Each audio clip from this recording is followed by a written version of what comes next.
விவசாயிகள் பலனடைந்தால்தான் உண்மையான வளர்ச்சியை அடைய முடியும் என்று முதலமைச்சர் மு.க.ஸ்டாலின் வலியுறுத்தியுள்ளார்.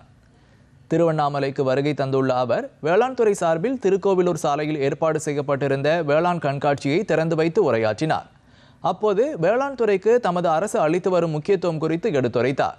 விவசாயிகளை தேடி தொழில்நுட்பங்கள் சென்றடைய வேண்டும் என்பதற்காகவே வேளாண் கண்காட்சிகளை நடத்தியதாக கூறிய அவர் கடந்த 5 ஆண்டுகளாக உரிய நேரத்தில் மேட்டூர் அணை திறக்கப்பட்டிருப்பதையும் சுட்டிக்காட்டினார்.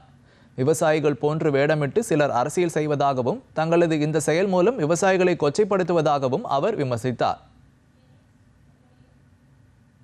குறித்த நேரத்தில் அணையிலிருந்து தண்ணீரை திறந்தோம், சாகுபடி பரப்பை அதிகரிச்சோம், நீர் நிலையை தூர்வாரியும், அதிக அளவு கொள்முதல் செஞ்சோம், விவசாயிகளுடைய வாழ்வாதாரத்தை பாதுகாக்கிற உழவர்களை உயர்த்தக்கூடிய அரசோட திட்டங்கள் எல்லாத்தையும் ஒரே இடத்துல நீங்க தெரிஞ்சுக்கலாம். முன்னதாக வேளாண் கண்காட்சியில் இடம் பிடித்திருந்த அரங்குகளையும் முதலமைச்சர் பார்வையிட்டார். இதில் தோட்டக்கலை மற்றும் வேளாண் துறை சார்பில் 200க்கும் மேற்பட்ட அரங்குகள் அமைக்கப்பட்டுள்ளன.